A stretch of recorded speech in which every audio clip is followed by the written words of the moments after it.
What's going on, guys? Welcome back to WWE Network and Show, where I, Graham G.S. Matthews, break down all the original content I watch on the WWE Network and on Peacock. And today we're talking the June 21st, 2021 edition of Raw Talk. As always, being hosted by Kevin Patrick and R-Truth. I thought this week's Raw, and I'm not done writing my written review of the show over on WrestleRant.com, but I thought it was a decent show. I don't think it was the best show they've done all year. I don't think it was the worst show. I thought the Money in the Bank qualifiers were good. Some of the booking decisions were a bit weird. And I'm not talking about the outcomes of like the matches, but like some of the character stuff and promos and why the fuck we had a Hell in a Cell match in the main event of the show last night. Completely pointless shit.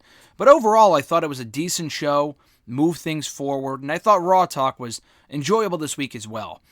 As always, they continued the tradition, or the trend rather, did Truth and Patrick, did Kevin, of talking about Truth losing the 24/7 championship to Akira Tozawa on Raw. What was it, 4 or 5 weeks now? It's been a while. And that was the first time we had seen the championship on Raw since fucking WrestleMania. That was the first time we had seen the title on Raw since Mania, since well before Mania. And we haven't seen it since R-Truth lost it to Tozawa on Raw. Just do away with the fucking thing. It wastes time with them even talking about it here on this show. They showed a picture of Tozawa as the champion on Instagram. Who cares? So after that, Truth and Kevin Patrick recap the main event of Raw this week that saw Bobby Lashley knock off Xavier Woods in a Hell in a Cell match. Why was it Hell in a Cell? No one knows why in the hell we had a Hell in a Cell match on Raw this week. I have no fucking clue. No clue. It was a good match. It was fine. Definitely not worthy of taking place inside the cell. I'll tell you that much. So then Kevin and Truth run down the qualifiers, everyone who qualified for the men's and women's Money in the Bank ladder matches respectively at the pay-per-view next month, which include Ricochet, Riddle, and who was the third person? John Morrison for the men. And then for the women, it is Alexa Bliss, Nikki Cross, Asuka, and Naomi. The first guest we had here on the show was Riddle, coming off the aforementioned big win over Drew McIntyre on Raw, qualifying for the men's Money in the Bank ladder match. Shows off the RK Bro merchandise, which, and I know what you're going to think, like, oh, it doesn't really mean anything, but like, the more merchandise they make for Orton and Riddle as a team, and they didn't start making it from day one. It took them about a month or two to start making the merchandise for these two. I know people are thinking like, oh, they made merch for Y2AJ. Y2AJ was around for all of 2 fucking weeks, and they made one shirt. It was a very clever, I think that was a Jericho idea, first of all. It wasn't a WWE idea. It was a Jericho idea to make people think they were sticking around as a team. Riddle and Orton have been teaming now for months. They're clearly on their way to winning the Raw Tag Team titles at some point. I would not break them up before then, despite what we saw in Raw with the tension tease with Orton. He's been teasing tension with Riddle for fucking weeks now. I don't think they're teasing. I think they're only doing that to get you off the scent, and because it's Randy fucking Orton. I don't think they're just doing that for any real random reason. I think they're doing that to make you think that they might break up sometime soon with Orton turning on Riddle. We know that's inevitable. I wouldn't do that anytime soon. And they're not just making one shirt for these guys. They have now 3 or 4 different pieces of merchandise, from hats and shirts to fucking mugs now. They're not doing that for no reason. So Riddle boasted about his win over McIntyre, which was a great match, and it was a clean win, so congrats to him for that. He teased his cashing in Money in the Bank on any title on Monday Night Raw. He could win the Raw Tag Team titles with Randy. He could go back after the United States Championship and beat Sheamus for that title. He could even go after the WWE Championship. Now, as far as I know, the Money in the Bank briefcase can only be used on a top championship in WWE. For the men, that would be the Raw or, not the Raw, but the fucking Universal or WWE titles.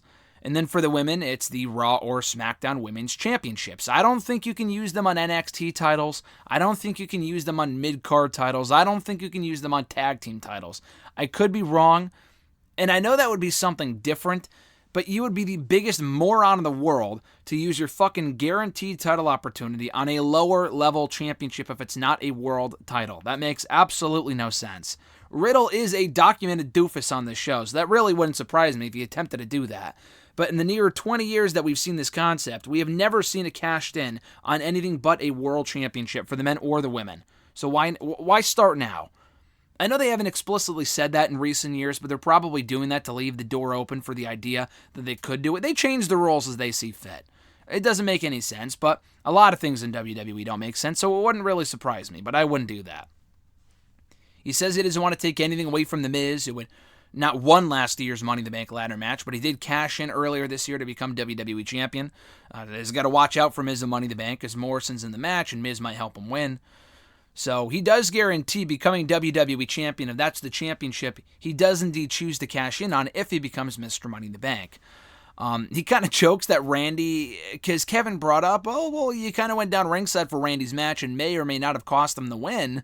What are your thoughts on that? And he said, I may have been down there at ringside for support, but it was Randy who didn't kick out, so he should be responsible for his own loss. I'm not sure how Randy's going to respond to that one. He says that Randy's just got to take it week by week, take it slow, and that it's only going to get better from here. Once you reach, kind of rock bottom, the only way you can go from there is up, and Randy has to realize that. The next few people they have on, speaking of Miz, are The Miz and John Morrison, and Miz vows that Morrison will win Money in the Bank. And Morrison, by the way, or rather Miz, was in his wheelchair the whole time. He was kind of down low. He didn't sit in the chair because he can't, because he has a messed up knee right now, I believe. He hasn't had surgery yet, I don't think, but he's going to be out for a while. Morrison says that no one knows more about Money in the Bank than The Miz himself, who has held the briefcase twice, cashed in twice successfully to win world championships, the WWE title twice. There's only 2 world titles in WWE.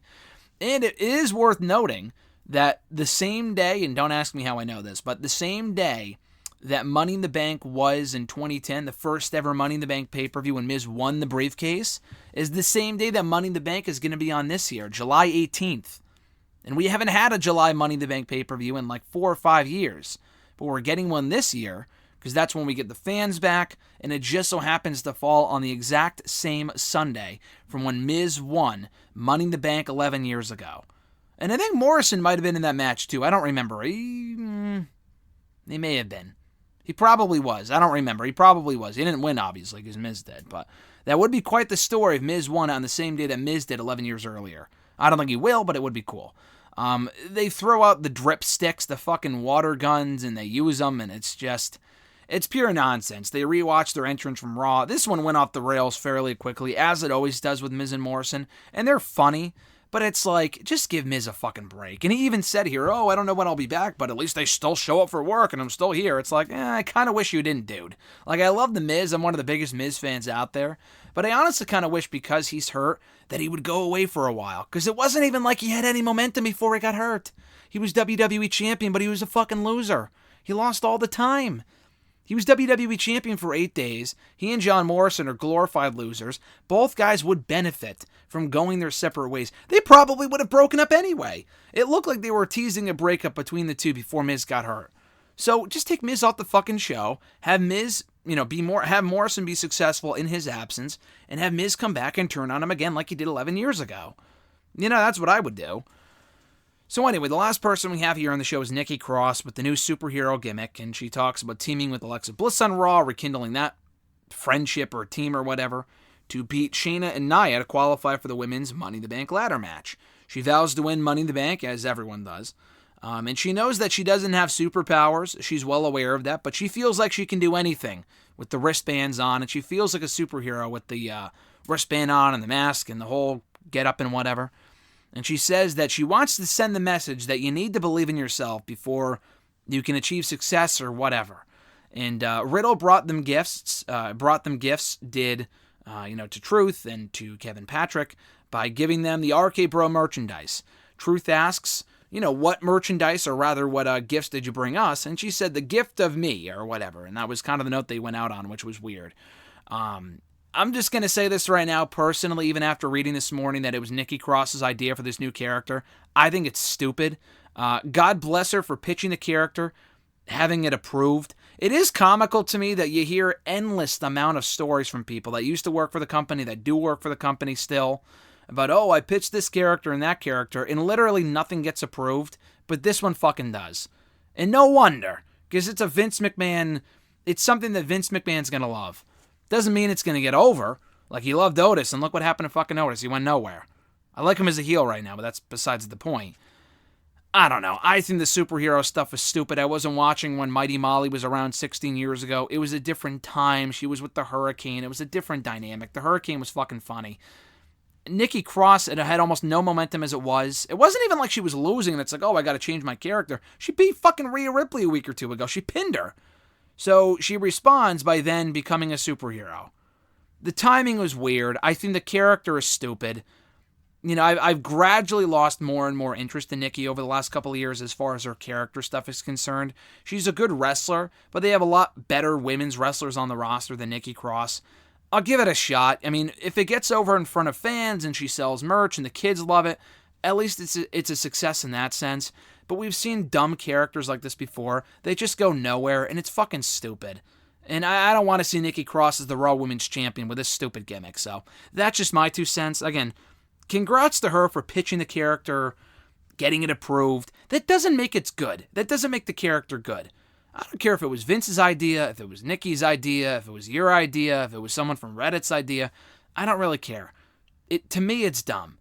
Maybe it'll win me over. There's been a lot of characters that I thought were dumb at first, but over time I thought, you know what, actually that's not that bad. And then I become a big fan. Maybe this will be similar. From one night of what I've seen of it, some characters win me over in one night. Some it takes me time. Some never win me over. I don't know if this is ever going to win me over, but I guess I'll give it some time. I just think it's stupid from day one, but if she's committed to it, maybe she'll make it work. Who knows? But at any rate, that's Raw Talk for June 21st, 2021. Thank you guys for checking out my review. I appreciate it. Not really a must-see episode, but if you want to see more follow-up on the Nikki Cross stuff, then check it out, I guess. The Miz and Morrison shit is completely skippable. I mean, they were entertaining, but it's just total train wreck TV. Riddle is the best part about this entire episode. Riddle here on Raw Talk is hilarious, and I'm really digging the RK Bro stuff right now. I mean, they were making him out to look like a complete idiot a couple of months ago, and he still is a doofus on the show, but at least it serves a purpose in his dynamic with Randy Orton, so there is that. But yeah, solid edition of Raw Talk this week for June 21st, 2021. Thank you guys, as always, for checking on these videos. I appreciate it. Be sure to give it a thumbs up, drop a comment, share the video, and subscribe to the channel for more daily content, including hitting the bell button to be notified every time a new video goes up. More Raw Talk reviews available below. And if you haven't already, check out my exclusive interview right now with NXT newcomer Frankie Monet, the former Ty Valkyrie. Great 20-minute conversation right here on the channel. It dropped earlier today, and it should be up in article form at some point, either today or tomorrow, over on dailyddt.com. Also, more interviews to come in the days to follow. So again, never miss an interview, never miss a review, never miss any of that stuff. A Q&A video, hashtag AskGSM every single Wednesday, right here on the channel by subscribing today. Have an awesome one, guys. I'm Graham GSM Matthews, and I'll catch your ass down the road.